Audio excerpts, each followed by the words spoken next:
So thank you so much for the opportunity. And we know what human trafficking is. So I have a few minutes, and I want to say that everyone is not at equal risk when we talk about young people. We need to know that there are young people at elevated risk. So when someone says to you, anyone can be trafficked, that's technically true, but there are a few populations at higher risk, and those are youth with disabilities, youth of color, foreign-born youth, youth in poverty, and the LGBTQ youth. And then any youth that may be system involved in child protection or juvenile court, kids who have run away from home or are homeless, have educational issues, or spend a lot of time on social media. Those young people are vulnerable.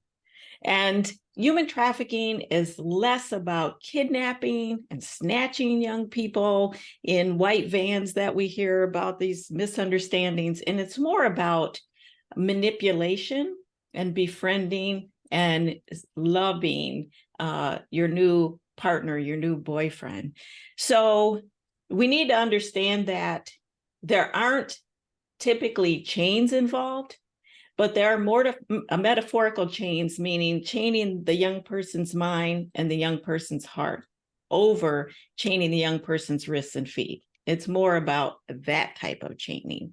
So men involved in this movement are critical because men can mentor other boys, right? Men who tell girls, their daughters, their friends, that they are smart, that they are capable, that they are confident, that they are beautiful. When someone walks up to a girl later on in life and says, "You are beautiful," she says, "I know." Mm-hmm. So she is not vulnerable to that. We need men who tell women and girls they're capable, they're confident, they're beautiful, because when she knows it inside, she is not vulnerable to that. We need men who teach boys to be men. Now, I want to explain to you that there's a difference. Male, the definition of male is about anatomy. The definition of boy is someone who says, "Can you do for me? Can you cook for me? Can you buy for me? Can you give me clothes? Can you give me love? Can you give me sex? What can you do for me?" That's a boy. A man is, "What can I do for you? How can I love you? How can I support you? How can I care for you? How can I protect you?" That is a man.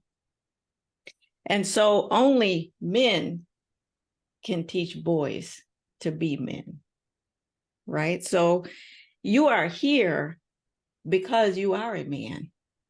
Otherwise, you wouldn't be concerned about taking care of your community. You are a man, you understand that men reach out and take care of other people. And so as men, you provide nurturing, love, and support to girls and boys. And so that is my message today, is you are here. Your role is to tell women and girls how valuable they are so that they know it deeply in their soul. And they need to hear it from men. You are here to mentor boys to be men. And so that's really my message for you today, is I'm excited to be here, that you will go forward and you will do important work that you probably will not see the fruits of, but it indeed will have a ripple effect in your communities and around your loved ones. And we're going to be old school. We're going to support the village and not just worry about our own, but worry about everybody. So thank you so much for the opportunity. I recognize that I am in the presence of greatness, and